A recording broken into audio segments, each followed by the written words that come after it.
During the cremation, a scream came from the coffin. The mortuary worker stopped everything and opened the lid. What she saw inside turned her life upside down and revealed the terrible truth about the family of the deceased.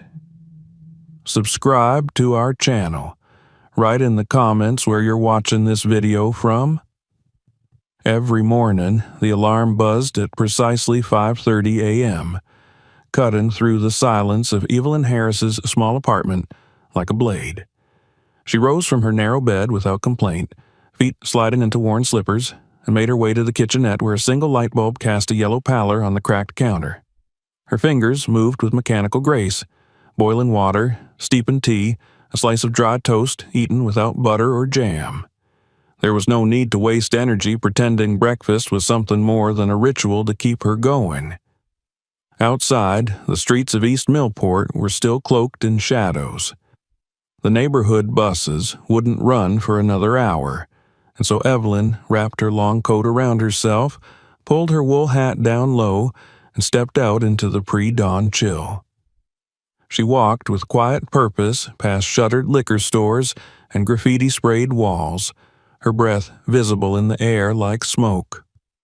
By the time she reached the hilltop where Brighton Hill Crematorium stood, an old stone building with few windows and a sagging roof, her bones had already accepted the day's burden. The air inside was always cold, even in summer. Concrete walls soaked up the chill and held it. Harsh, fluorescent lights flickered overhead, humming faintly as if resisting the electricity that fed them. The staff entrance opened with a groan, and Evelyn slipped in unnoticed, as she always did. Her colleagues were already in the break room, laughing over stale coffee and yesterday's sports highlights. All of them were white, middle-aged men with names like Gary, Mitch, and Don. They called her Ev when they remembered she existed, which wasn't often. She didn't mind. Being invisible had its uses. Evelyn had been working at the crematorium for nearly 12 years. Her official title was Mortuary Support Assistant, but in truth, she did what no one else wanted to do, scrubbing the metal tables, sanitizing the gurneys, dressing the bodies, logging the incoming remains. She did it all with quiet precision. There was no room for mistakes. Don, her supervisor, always made a point of double-checking her entries in the ledger. He didn't check Mitch's or Gary's. When Evelyn had once asked why, he'd given her a smile that didn't reach his eyes and said, "You know how it is. Gotta keep things extra tidy." She knew exactly what that meant. She'd grown up with it, not just the overt sneers from strangers, but the softer, more poisonous breed of prejudice that wrapped itself in manners and bureaucracy. Her mother had worked 30 years as a housekeeper for a wealthy family and died without a penny. Evelyn had once dreamed of being a nurse. She had the scores, but there had been no scholarships, no mentorships, just silence. Now, the crematorium was her world, a place where the dead outnumbered the living, and no one asked too many questions. She moved through the rooms like a ghost, gloved hands steady, back straight, eyes watchful. The only sound was the soft echo of wheels over concrete, the hiss of the furnace, the occasional buzz of the intercom. That morning, Evelyn had barely finished sanitizing the prep room when a new arrival came in. The delivery team wheeled in a simple, unadorned wooden coffin and left without a word, the paperwork taped to the lid. She peeled it free and scanned the contents. Name, Ruth Aldridge. Age, 76. Cause of death, cardiac arrest. No known relatives. Authorization signed by D. Aldridge, nephew. Instructions, expedited cremation. Evelyn frowned. It wasn't unusual to receive bodies with few family members, but this, no visitors, no flowers, no formal service, that was rare. People always showed up, even if only to say a final goodbye. A neighbor, a friend from church, Someone. She wheeled the coffin into the prep area and set to work. Her movements were methodical, practiced. She unscrewed the metal handles, set them aside, unlatched the lid. The scent that rose up was not offensive. Ruth had clearly been embalmed, but something about it struck Evelyn as off. Too clean. Too recent. She pulled back the silk lining to inspect the clothing as protocol demanded. All jewelry had to be removed before cremation. She checked the pockets, lifting the thin cotton dress to feel along the seams. Nothing. But when she looked down at the woman's face, Evelyn froze. Ruth Aldridge looked peaceful. Not peaceful like the dead. Peaceful like someone sleeping. Her cheeks were tinged with the faintest blush. Her lips hadn't receded from her teeth. Her skin, pale though it was, had a subtle hue to it that didn't match the other corpses Evelyn had seen over the years. She leaned in closer. The eyelids did not sag. The hands, folded neatly across the chest, lacked the stiffness of rigor mortis. Evelyn reached out, hesitated, then touched the wrist gently with 2 fingers. The skin was warm. Not warm from the room, not residual, not decaying. Warm like life. Evelyn yanked her hand back, her breath catching. She blinked, reached out again, this time pressing harder. The pulse was faint, so faint she could have imagined it. She stood frozen, heart hammering in her chest. No, it couldn't be. She stepped back from the coffin, every instinct screaming that something was wrong. She turned and strode down the hallway, her rubber soles squeaking on the floor. She knocked on Don's office door. He was half asleep in his chair, coffee mug in hand, radio playing some bluesy guitar solo in the background. "What now, Ev?" he muttered, not looking up. "There's something wrong with the Aldridge body," she said. "I think—" He cut her off with a sigh. "Is this going to be like the Williams mix-up? 'Cause I really don't have time to hold your hand today." "No, this is serious," she insisted. "I think she might be alive." That got his attention. He sat up slowly, eyes narrowing. "You saying you can't tell a dead body from a live one?" "I'm saying her skin's warm. She's not in rigor. I felt a pulse." He stood, walked past her down the hallway, and peered into the prep room. He didn't even touch the body. Just looked. "Looks dead to me," he said flatly. "You sure you're not imagining things?" Evelyn swallowed hard. "I'm not." Don's voice turned hard. "Look, the family signed the papers. Medical examiner signed off. You want to call the coroner back in here and waste his damn day? You know how that makes us look." "I don't care how it makes us look," she said, louder than she meant to. "We could be cremating a living woman." He glared at her. "I'll tell you what you're gonna do. You're gonna finish processing that body and get her into the chamber before the morning slot closes. No more drama. Got it?" Evelyn opened her mouth, then closed it.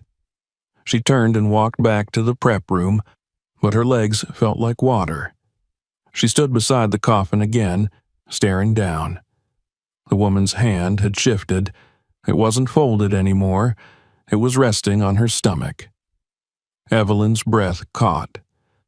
She reached for the dress again, running her fingers along the hem, and there, between the layers, was a tiny piece of paper, folded and tucked so deeply it was almost invisible.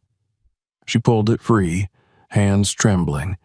The note was written in the shaky, fading ink. "If you find this, please, don't burn me. I'm alive." Evelyn stood frozen, staring at the words until they blurred before her eyes. Then she looked back at Ruth Aldridge.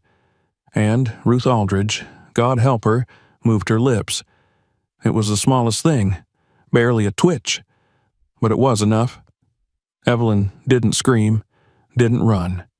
She leaned in slowly, placed a hand over the woman's heart, felt it flutter once, She took a breath and knew she had a decision to make, one that would change everything. For a long time, Evelyn didn't move. Her fingers clutched the note so tightly the paper crumpled at the edges. She stared at the woman in the coffin as if by sheer will she could will the truth into being. The air around her felt too still, too quiet. The crematorium had always been a place of silence, of walls that swallowed sound and refused to echo anything but mechanical clinks and distant hums. But now that silence roared in her ears. It pressed against her chest, made her breath shallow. She looked down again at the faint ink on the paper. The message was clear. The woman inside the coffin was not dead. Her name was Ruth Aldridge, and she was not a corpse prepared for flame, but a living soul, trapped inside her own body, discarded by mistake, or worse, deliberately. Evelyn's throat tightened. Her instinct screamed for her to act, but she knew what that would mean. She knew the rules. She knew Don would not listen. No one ever did. Still, she had to try. Carefully, Evelyn tucked the paper into her pocket and reached for Ruth's wrist again. Her touch was more deliberate this time. She pressed her fingers firmly to the skin, willing herself to be objective. For a moment, there was nothing. Then, just as she began to doubt, there it was. A faint rhythm, like a whisper beneath the skin. A pulse, so fragile it could vanish in the next breath. She stepped back, blood pounding in her temples. Her training, her routines, the procedures drilled into her over a decade, all told her to finish the process. But something deeper, something older, told her to stop, to listen, to see. She turned on her heel and marched back to Don's office. This time, she didn't knock. He was sitting at his desk, typing slowly with one hand and holding a cup of coffee with the other. He didn't look up. "Don," she said, her voice low but firm, "we have to call someone, the coroner, a paramedic, anyone. She's not dead."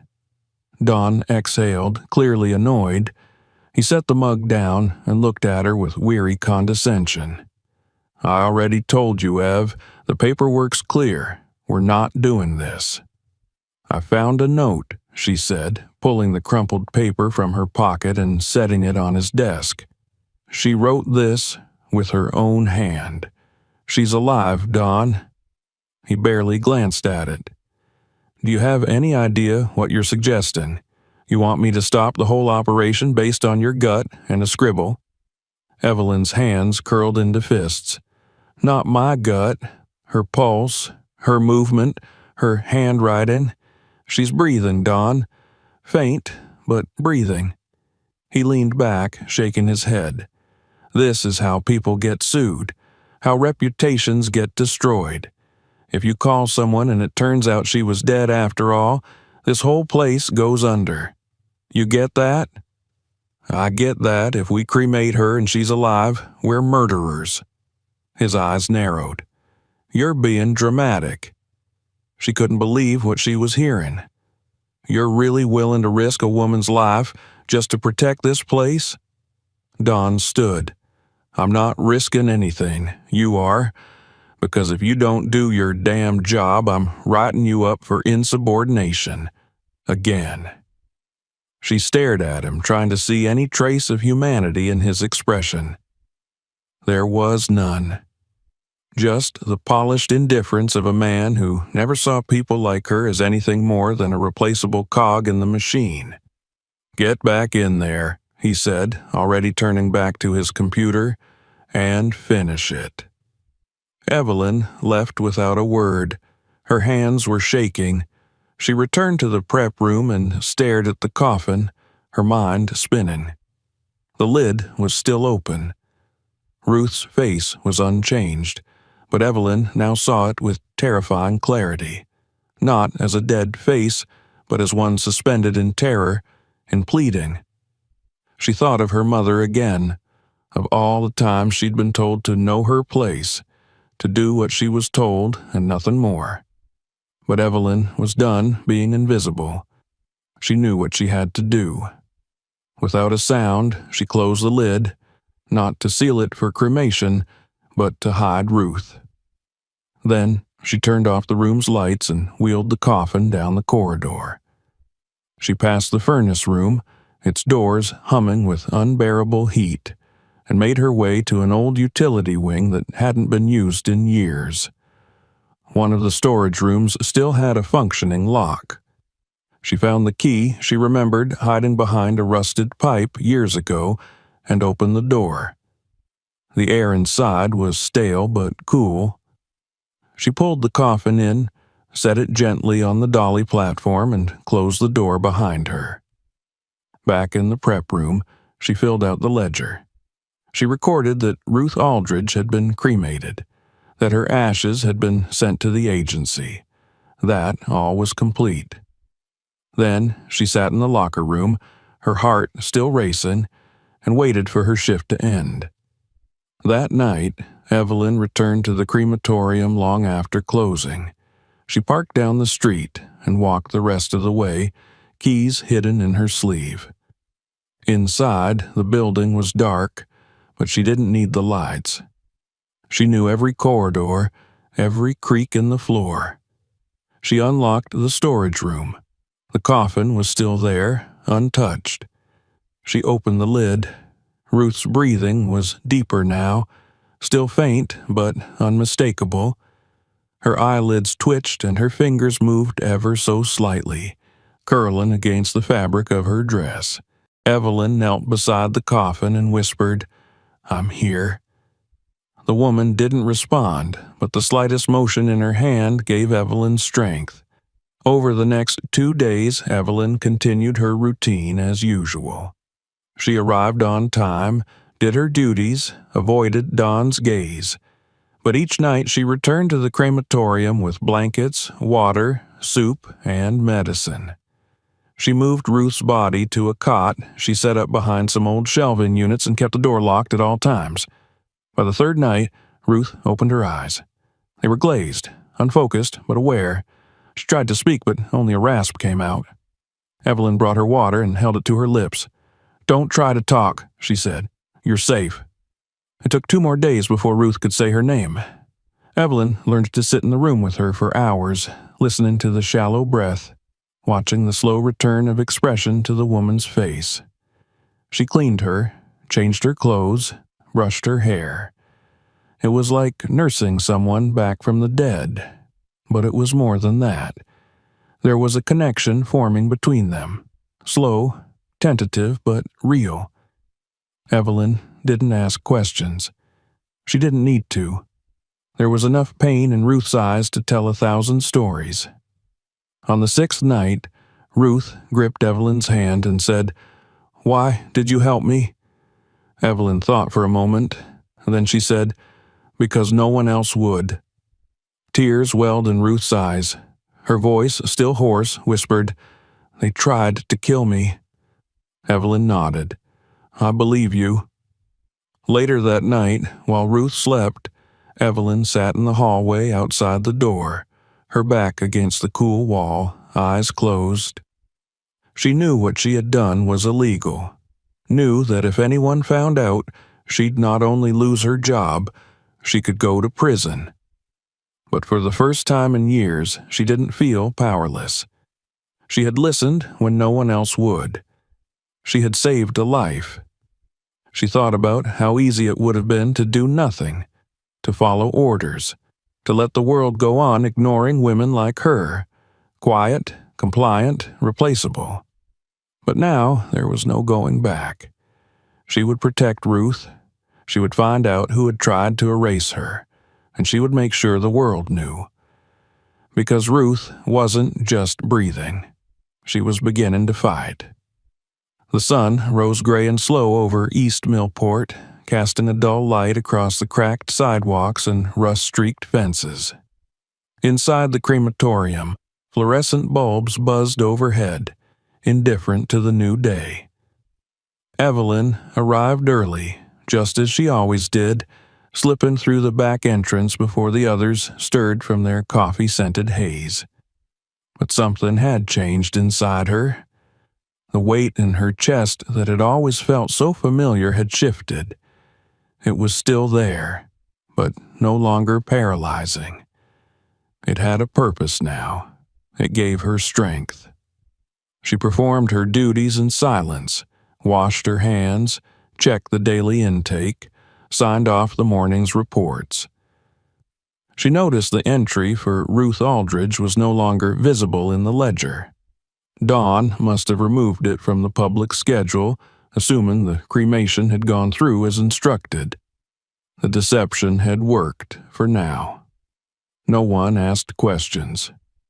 No one ever did. At break time, Evelyn pretended to sip her coffee while the others talked about basketball scores and traffic tickets. Gary joked about an urn that had cracked during transfer, and everyone laughed, except Evelyn. Her thoughts were with the woman hidden behind the walls, tucked safely in the forgotten corner of the building. After work, she returned to the storage room as the sun dipped low. The air inside was damp and cold, but Evelyn had brought new blankets and a thermos of warm broth. Ruth was already sitting up, her back supported by cushions, eyes clearer now, the haze of unconsciousness slowly dissolving. "You look better," Evelyn said softly, kneeling beside her. "I feel less like death," Ruth answered, her voice still faint but gaining texture. "I keep dreaming I'm already gone. But then I wake up, and you're here." Evelyn gave a small smile. "You're not gone. You're very much here, and someone didn't want that." Ruth nodded slowly. "I remember. Pieces. My children. A meal. Then blackness." Evelyn didn't push. Instead, she laid a hand over Ruth's thin fingers and waited. Over the following days, the fragments returned in slow, painful waves. Ruth spoke haltingly at first, as if unsure her words would matter. Evelyn listened, always quiet, always present. "My husband died 10 years ago," Ruth began one evening, her eyes fixed on the bare ceiling.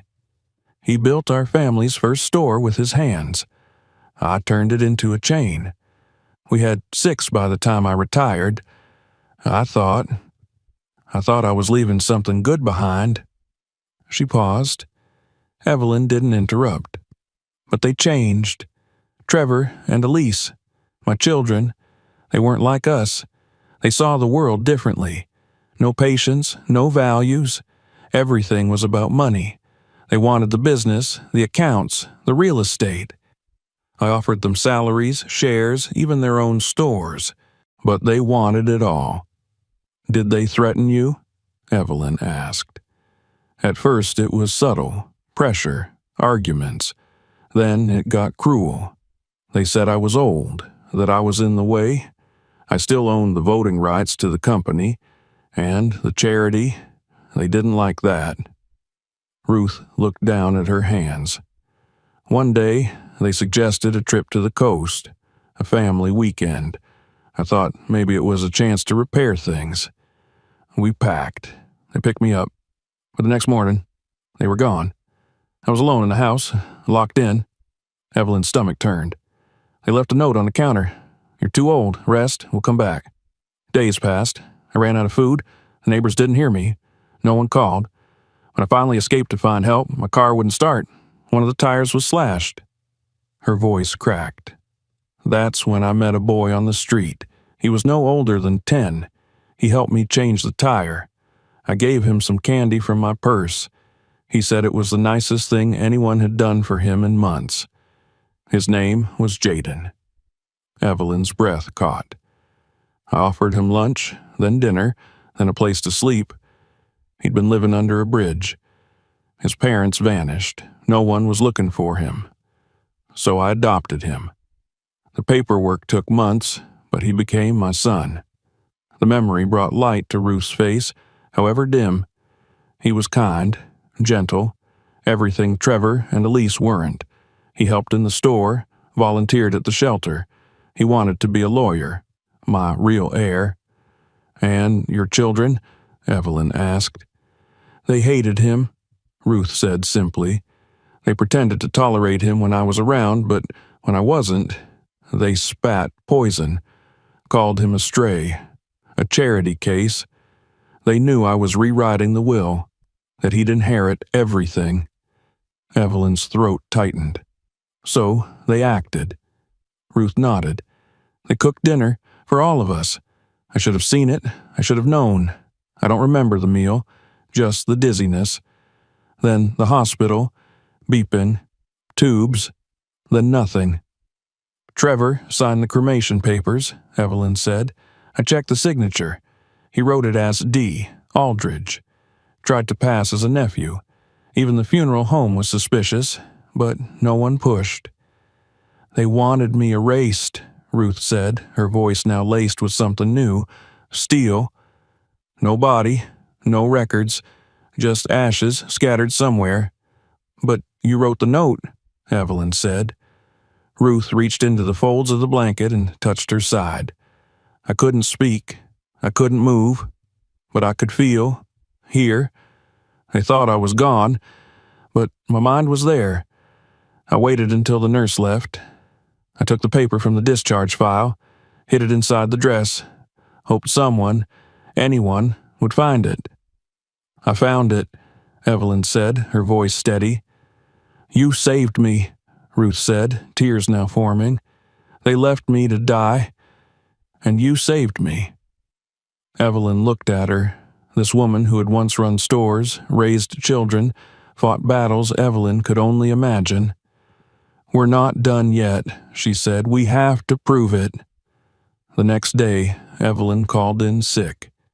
She waited until nightfall, then took Ruth's old cell phone, still tucked in the handbag that had arrived with the body, and scrolled through the saved numbers. Jaden's was still there. When he picked up, his voice was groggy. Who is this? Are you Jaden? She asked. Yes, who's calling? My name is Evelyn Harris. I work at Brighton Hill Crematorium.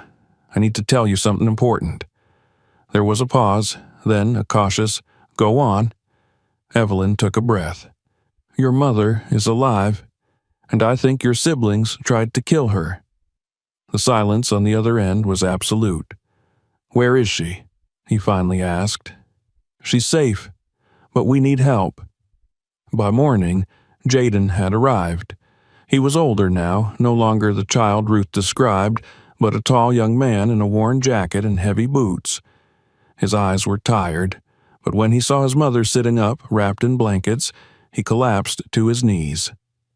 Mom, he whispered, I thought I lost you. Ruth reached for him, her hand shaking. You're here. They held each other in silence while Evelyn stood watch by the door. Later, Jaden sat with them and listened to everything. He asked questions, took notes, snapped pictures of the documents, the note, even Ruth's hospital bracelet still around her wrist. I want to take her home, he said, someplace safe, but we need to expose this, all of it. Evelyn nodded. We will, but not yet. We need proof, records, motive, and witnesses. I have an idea, he said. He leaned forward and outlined it. Evelyn listened, and for the first time she realized they weren't just surviving anymore. They were preparing. The woman they had tried to burn was alive. And now the world would know. Jaden didn't waste time. As soon as Ruth was strong enough to walk without trembling, he took her to a safe house owned by a friend who owed him favors. It was a small brick cottage on the edge of the city, surrounded by overgrown shrubs and guarded by locked gates and rusted wind chimes that whispered when the breeze stirred. There, Ruth could rest. But rest was not the same as peace, and peace would not come until the truth was laid bare. Evelyn visited often. She brought food, medicine, and warmth that couldn't be found in blankets or heaters. It was the quiet kind, the presence of someone who didn't look away when things grew heavy. They had become something like family, linked not by blood but by the gravity of what they had survived together. Ruth recovered more quickly in her care than in any sterile hospital bed. Jaden set up a cot near Ruth's room and worked through the nights. His fingers clattered across a laptop as he cross-referenced public records, downloaded copies of Ruth's last legal documents, and traced back the timeline leading to her supposed death. It wasn't difficult to see the fingerprints of his adopted siblings all over the deception. Ruth had never been officially declared dead, because she had never been properly examined. What had passed for confirmation was little more than an unchecked statement from a private physician on retainer with the Aldridge family's legal team. The hospital paperwork had gone through, but no autopsy had been performed. The cremation had been rushed, the death certificate signed within hours of her being moved to the morgue. Their lawyer was in on it, Jaden said one evening, tapping at the screen as Evelyn leaned over his shoulder. A guy named Harold Fletcher. He's been on their payroll for years. Real estate deals, asset transfers, shady partnerships. What do they gain? Evelyn asked. Everything. The company shares, the charity funds, the properties, her estate. Everything gets liquidated if she's cremated and gone. No contest to the will. No challenge to their authority. And with you out of the picture, they said I was just a ward. No legal standing, no right to anything. They had the nerve to call me a guest. My name was erased from every document they filed. Evelyn's jaw tightened. How do we stop them? We don't stop them, Jaden said. We expose them. But exposing them would require more than accusations. They needed undeniable evidence, proof that Ruth had been deliberately silenced, that her children had planned her death with careful malice, proof that would hold up in court, or, failing that, in the court of public opinion. It was Ruth herself who gave them the breakthrough. I remember something, she said one morning, her voice steadier now. In the weeks before everything happened. Trevor was on the phone a lot. He used to leave his door open when he talked, like he wanted me to hear. Arrogant little bastard. Evelyn and Jaden exchanged a look. He talked about needing control, Ruth went on, about how the board didn't trust him yet. Said he had a plan to make things irreversible. I remember that word. Irreversible. That's it, Jaden said. If we can get into the house, into his office, we might find something. Emails, voice memos, hidden drives. Do you think you could do that? Evelyn asked. Jaden didn't hesitate. I still have a key. They never change the locks. They don't think I matter. He went the next day. He waited until nightfall until Trevor and Elise were away at a fundraising gala for the Aldridge Foundation, the very same charity their mother had founded. He moved through the old house like a shadow, careful not to leave footprints. The walls were just as he remembered, lined with photographs that now felt staged and brittle. In Trevor's study, he found the first clue, a locked drawer with a thumbprint pad. It took him minutes to bypass with a strip of latex and an old ink imprint of Trevor's print from an envelope. Inside was a phone, one not listed on any family plan, and a collection of printed schedules. Among them was a cremation appointment dated for the day Evelyn had discovered Ruth alive. Back at the cottage, he handed the phone to Evelyn. I don't want to see what's on it, he said, but we need to know. She charged it, waited, opened the files. It was worse than they imagined. Recorded voice memos, messages between Trevor and Elise. One, dated 3 days before Ruth's hospitalization, played in clear, bitter tones. She's going to change the will. If we don't act now, we lose everything. Just do it. We'll say it was a stroke. Her heart can't take much anyway. Another from Elise. "I don't care what Jaden says. He's a stray we've picked up out of pity. When she's gone, he's gone too." Evelyn listened to every word, her stomach twisting. She felt the chill of a familiar kind of hate, the kind that dressed itself in civility, in family, in legacy. They had what they needed, but even with the evidence, they couldn't go public without protection. Ruth was still recovering. The last thing they needed was for Trevor or Elise to catch wind of her survival and try again. So Evelyn called someone she hadn't spoken to in years. Michael Crane, a former paramedic turned independent investigator. He owed her. Years ago, when he'd been accused of negligence in a patient's death, she had testified on his behalf. He'd never forgotten it. Crane agreed to help. He met them at the cottage under cover of night, reviewed the files, and nodded grimly. "This'll work," he said, "but you'll need a moment. Something public. A setting where they can't spin it." "They're hosting a press event next week," Jaden said. "Downtown. They're rebranding the foundation, calling it the Aldridge Legacy Trust." Crane smirked. "Perfect." They spent the next days preparing. Evelyn tracked down a journalist she trusted, one who'd written about elder abuse and financial manipulation in high-profile families. Jaden rehearsed the speech he would give, should the time come. Ruth rested. She knew what lay ahead would take everything from her. Privacy, peace, dignity, but she was ready. She had survived the attempt to erase her. Now she would reclaim herself. The night before the event, Evelyn stayed with her longer than usual. They sat in the garden behind the cottage, the moonlight casting soft shadows on the grass. Ruth wore a shawl and sipped tea slowly, her fingers steadier now. "I used to think legacy meant buildings," she said. "Stores, foundations, my name on the front door." Evelyn watched her silently. "But that's not it," Ruth continued. "Legacy is people, who you protect, who you lift. You did that for me, Evelyn. When everyone else looked away, you saw me." Evelyn shook her head. "You saved yourself. I just listened." "No," Ruth said, reaching out to squeeze her hand. "You chose to act. That's the difference. That's what makes you dangerous to people like my children." The following day, Evelyn woke before sunrise.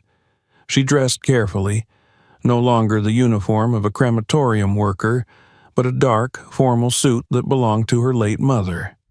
She stood taller, walked straighter. She wasn't invisible anymore. At noon, she stood outside the glass doors of the conference hall while the press gathered. She watched Trevor and Elise take the stage, their faces painted with grief and piety, their voices smooth and practiced. They spoke of family, of honoring their late mother, of giving back to the community. Jaden stood beside her, shoulders squared. "You ready?" she asked. He nodded. "Let's burn their lies down." They entered the building together, and the silence that followed their appearance would be remembered for years to come. The conference hall buzzed with anticipation. Rows of press badges gleamed beneath studio lights as photographers jostled for position in front of the low stage. A podium stood at its center, flanked by a massive screen bearing the Aldridge family crest and the freshly rebranded title, the Aldridge Legacy Trust. Beneath the polished elegance of crystal centerpieces and glossy pamphlets lay something colder, more mechanical, an event engineered with surgical precision to rewrite a family's story. Trevor Aldridge stood confidently behind the podium, dark suit impeccable, a silk pocket square matching the foundation's new color scheme. Elise hovered to the side, composed in her tailored navy dress, her expression softened just enough for the cameras. To the gathered audience, donors, journalists, civic leaders, they presented the image of dutiful children honoring a departed matriarch. The illusion was complete. Trevor's voice rang out smooth and assured. He thanked everyone for coming, paid homage to his mother's legacy, and spoke of the importance of building the future while cherishing the past. Elise added a carefully crafted anecdote about childhood summers in their mother's garden, her voice trembling just enough to seem sincere. The applause that followed was polite, practiced. They had done this before. Backstage, Evelyn stood with Jaden and Ruth, her heart thudding hard beneath her chest. Ruth, wrapped in a modest shawl and standing tall despite the tremors still tracing through her limbs, had aged a decade in these last few weeks. But her eyes burned with something deeper than exhaustion. It was resolve. "Are you sure?" Evelyn asked, her voice low. Ruth nodded. "I've been silent long enough." Jaden handed Evelyn the flash drive. "We're ready." At that moment, Michael Crane emerged from the technical booth. His nod was subtle, his signal clear. They moved. As Trevor prepared to introduce the Foundation's new board members, a flicker broke across the screen behind him. The crest glitched, distorted, and then disappeared. In its place, a single image filled the screen. Ruth Aldridge's face, alive and unbroken. A collective gasp swept through the audience. Murmurs rippled in waves.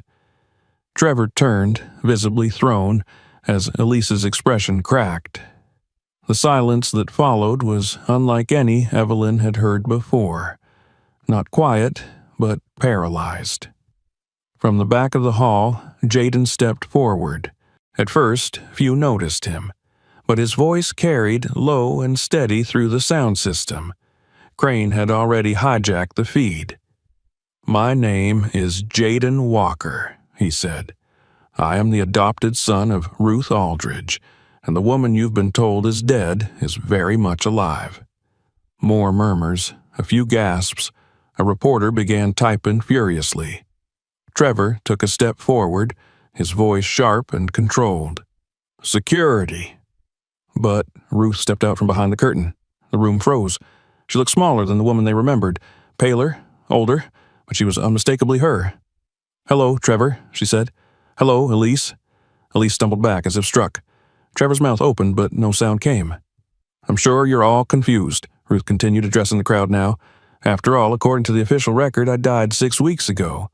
Of natural causes, cremated, no remains, no trace." She turned her gaze back to her children. That's what they wanted.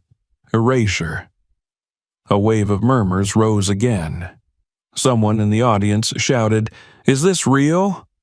Ruth raised a trembling hand and the screen behind her shifted again. Audio began to play, recordings that Evelyn and Jaden had listened to countless times. Trevor's voice, cold and calculating, detailing the plan. Elise's laughter, their dismissive scorn for Jaden, their assurance that Ruth wouldn't survive to change her will. The room erupted. Reporters stood, cameras flashing wildly. Several members of the Aldridge Trust Board were already whispering to each other. Security guards hovered, uncertain. And Trevor? He stood with a fixed smile that had become a mask, eyes wide, pupils shrinking. "You were going to burn me alive," Ruth said, her voice quieter now but firm. "You signed papers, bribed a doctor, silenced every question. You tried to erase me." Trevor found his voice at last. "This is a misunderstanding. She's been confused. You've all seen the—" "You cremated no one," Evelyn interrupted, stepping forward. "I was the one assigned to her cremation. I found her alive. I hid her. I saved her. And I will testify to every detail under oath." All eyes turned to her. "I'm Evelyn Harris," she said, "and I was the only one in that building who saw her as human." It was Jaden who made the final move. He held up the legal documents, the forged authorization forms, the medical reports, the altered will drafts, all projected onto the screen for the crowd to see. "This," he said, "is what greed looks like. But it ends now." Chaos erupted. Reporters surged forward. Security rushed the stage, but they didn't rush Ruth or Evelyn or Jaden. They surrounded Trevor and Elise, whose protests were lost in the rising storm of questions and flashbulbs. Police arrived minutes later. They had been notified ahead of time, evidence already submitted. Ruth, Evelyn, and Jaden watched as Trevor and Elise were escorted from the hall, shouting denials to a room that no longer believed them. Outside, the air felt different, lighter, sharper. The sun had broken through the clouds, and for the first time in weeks, Ruth tilted her face toward it and smiled. Later that evening, back at the cottage, Evelyn sat with Ruth on the porch. Jaden was on the phone with a reporter, already declining book deals and speaking invitations. "You'll be in the papers," Ruth said quietly. "All of us will." Evelyn nodded. "Let them write." "You changed everything, you know," Ruth said. "You could have looked the other way. No one would have blamed you." "I would have blamed me," Evelyn replied.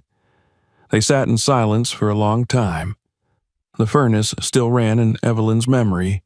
She could hear the hiss, the click, the rising hum of heat. But now it was behind her.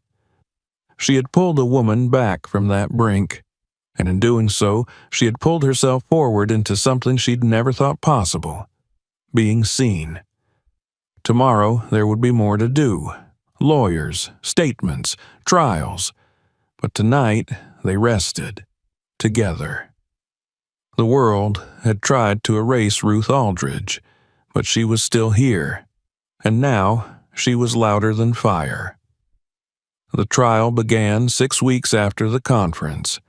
By then, the initial shock had given way to headlines, debates, and talk show monologues dissecting every detail of the Aldridge scandal. News outlets across the country replayed the footage of Ruth Aldridge stepping onto that stage, some calling it the resurrection of a matriarch, others labeling it the fall of a dynasty. In every version of the story, one image stood out: the moment Evelyn Harris, a quiet crematorium worker, stepped forward and told the world she had saved a life no one else had seen. Ruth stayed mostly out of the spotlight in the weeks that followed. Her doctor warned her to avoid stress, but she refused to be hidden away again. She watched the hearings from Jaden's living room, wrapped in her favorite wool blanket, fingers gripping a chipped teacup, while attorneys laid bare every sordid act committed by her children. There were gasps when the prosecution played the full audio recordings. Trevor discussing the poisoning, Elise mocking Jaden's adoption, both speaking of Ruth in the past tense while she lay barely alive. Evelyn sat beside Ruth every day, though she wasn't called as a formal witness until the final week. Her presence had already rippled through the case. Her name became shorthand for integrity in the media, her interviews clipped and broadcast across platforms. She always said the same thing when asked why she had done it: because it was right. Nothing more. Jaden became the public face of their side, eloquent, composed, and unshakable in his commitment to truth. Though he had no formal legal training, his presence in the courtroom reminded the world that Ruth's legacy had not died, and that decency did not depend on bloodlines. His eyes met his siblings each day in court, and he never flinched. Trevor and Elise tried everything. Their lawyers painted Ruth as unstable, suggested that Evelyn had orchestrated the deception for attention. They argued the recordings were taken out of context, that any mistakes were unfortunate misunderstandings, but their voices trembled now. Gone was the polish, the confidence. In their place stood people unaccustomed to consequence. On the 7th day of the trial, Evelyn took the stand. The courtroom was silent as she walked to the witness box. The judge, a stern woman with steel-gray hair, asked her to state her name and occupation. "Evelyn Louise Harris," she said clearly, "mortuary assistant at Brighton Hill Crematorium." She told her story simply, how she'd received Ruth's body, how she'd sensed something wasn't right, how she'd felt the pulse, found the note, hid her away, how she'd lied to her superiors, risked everything. "What made you disobey a direct order from your supervisor?" the prosecutor asked.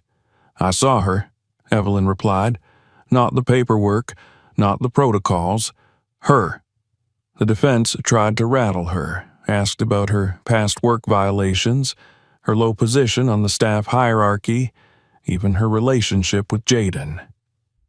"I didn't know Jaden when I made the decision," she said calmly. "I didn't even know Ruth's name meant anything. I just knew she was alive." The courtroom hung on her words. When Ruth took the stand, the atmosphere changed again. She was frail but sharp, her voice steady. "My children wanted everything I had built, not to continue it, but to consume it. And when they couldn't get it on their terms, they tried to erase me." "And how did you survive?" the prosecutor asked. She looked across the room at Evelyn. "Because someone chose to see me." On the final day, Trevor broke. In a last-ditch attempt to save himself, he turned on Elise, admitting to forging her signature on several documents. Elise, in return, produced texts where Trevor had admitted to planning their mother's death. The verdict was unanimous. Guilty, attempted murder, fraud, conspiracy. The sentencing would come later, but in the eyes of the public, the gavel had already fallen. Ruth declined interviews. She wasn't interested in fame, only justice. She returned to the cottage with Evelyn and Jaden, and for the first time in months, they slept through the night without fear. A week after the trial, Evelyn walked through Brighton Hill Crematorium for the last time.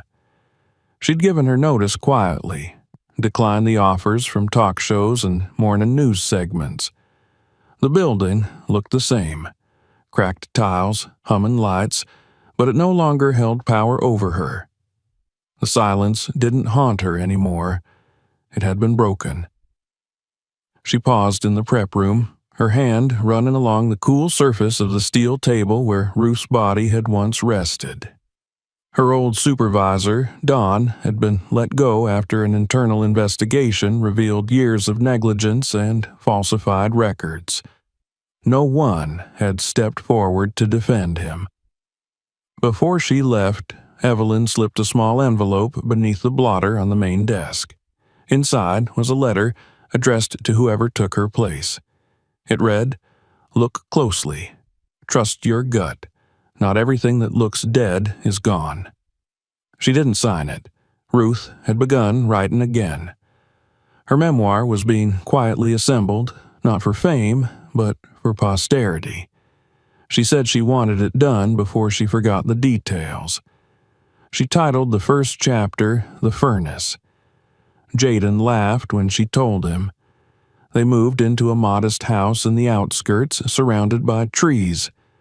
Ruth planted herbs in the windowsill. Jaden enrolled in law school. Evelyn began volunteering at a community center for women, helping those who'd been dismissed, overlooked, erased. No one noticed the three of them at the grocery store, at the post office, in line for coffee. And they liked it that way. But sometimes strangers did recognize Evelyn. They'd approach with wide eyes and soft words, thanking her for what she did. She always smiled politely, nodded, but said little. She hadn't saved Ruth for the world. She'd saved her because no one else did. Years later, when the Aldridge story resurfaced in a documentary, younger generations marveled at how close the matriarch had come to being lost forever. The footage of Evelyn on the stand was shown again, her voice clear, her spine straight. "She was a living shadow," the narrator said, unseen, unheard, until she chose to speak. Evelyn watched it once, years after the fact, sitting beside Ruth on the porch as the sun set beyond the trees. When it ended, she turned off the screen and said nothing. Ruth took her hand. Some truths didn't need to be spoken again. Some legacies lived in the quiet. The house Ruth chose for her final years was neither grand nor new. It sat at the edge of a quiet cul-de-sac surrounded by low stone walls and tall, swaying trees that turned golden in autumn and whispered when the wind stirred. The air was softer there, filtered through leaves and memory. It wasn't the kind of house her name had once been tied to. There were no servants or stained glass windows, no imported rugs or bespoke art. There was a fireplace that crackled when Jaden brought in logs, and a porch swing that Evelyn oiled each spring. There were garden beds filled with rosemary, sage, and thyme, and a crooked stone path that Ruth insisted on walking each morning, even when her knees began to fail her. She said the air tasted better when you earned it. The first year after the trial passed slowly. Ruth kept a box in the corner of her writing room filled with clippings, articles, letters from strangers, even a photo of her younger self printed in black and white on the cover of a magazine. But the box remained closed. She told Evelyn she'd rather remember how it felt to walk free again than see her face frozen in ink. Jaden took to his studies with unrelenting focus.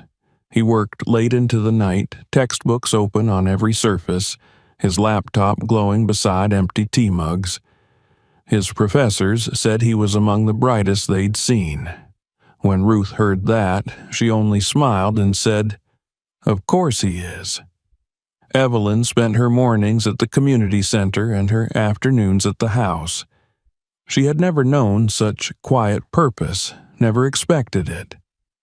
There was still a part of her that felt like a trespasser in a better life, but it grew smaller each day. She got used to the softness in the air, the warmth of a chair that waited for her, the sound of someone calling her name without disdain. Ruth often sat near the kitchen window, watching the birds feed from the tray Evelyn had nailed to the tree. She never spoke while watching them, but sometimes her lips moved, whispering names only she could hear. As the seasons turned, Ruth's body began to slow. Her once firm voice became a thread, her movements more cautious, her thoughts slower to gather. But her mind stayed sharp. She continued working on her book, now nearly complete, each page filled with elegant, steady script. She dictated parts to Evelyn when her fingers tired, and Evelyn wrote them down in a thick, leather-bound journal. The chapters traced more than her ordeal. They captured the early years of her business, her marriage, her disappointments and hopes. It was not a book about being betrayed. It was a book about surviving it. Late one autumn evening, as leaves rustled against the windows and Jaden typed quietly in the next room, Ruth looked up from her recliner and said, "Promise me something." Evelyn set down the mug of tea she'd just brewed. "Anything. When the time comes, don't let them bury me in a box." Ruth's voice was gentle, not afraid. "Take me to the tree." Evelyn knew the one she meant. It stood in the far corner of the yard, its trunk thick and gnarled, branches long and sheltering.